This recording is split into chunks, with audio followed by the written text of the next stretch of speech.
First and foremost, the most important thing that we in Enterprise Ireland are actually looking for is that people have the ambition to scale internationally. Okay? Domestic market is great, but the reality is we want a company who are going to be able to achieve significant growth so that they can export more and create more jobs and thereby more value to Ireland. You need to have a diverse and complementary management team. You can't just sort of be a solo run. What we are actually looking for is companies that are able to scale, so therefore there's got to be more than just one person there. And it's always good if there's complementary skills in terms of somebody with financial capability, as well as somebody with commercial capability to sell, as well as a technologist to be able to actually produce what it is you're doing.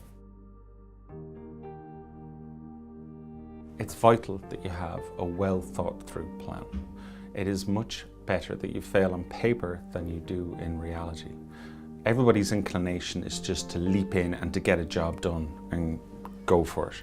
But the reality is you need to set down your milestones, you need to set down your targets, those things that are vital for you to achieve your long-term goals. This doesn't mean that you're supposed to ignore every opportunity, but what you should be doing is understanding the implications and the consequences from doing this versus doing something else. An integral part of any business plan is the financial plan. And this is essentially the business plan converted into numbers. So one is in letters, one is in numbers. It tells you how your business is going to be able to make money, which is the primary reason you're in business. And remember, what you're trying to do is to convince your investors how you're going to spend their money to make a return for them.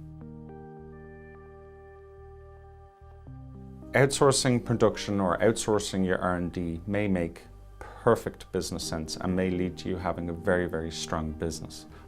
But we cannot support brand-only or sales activities. One of the most important things to remember when applying for the CSF is what Enterprise Ireland wants out of this, which is ultimately we want to increase the exports, thereby increasing the employment in Ireland, which is how we add value to Ireland.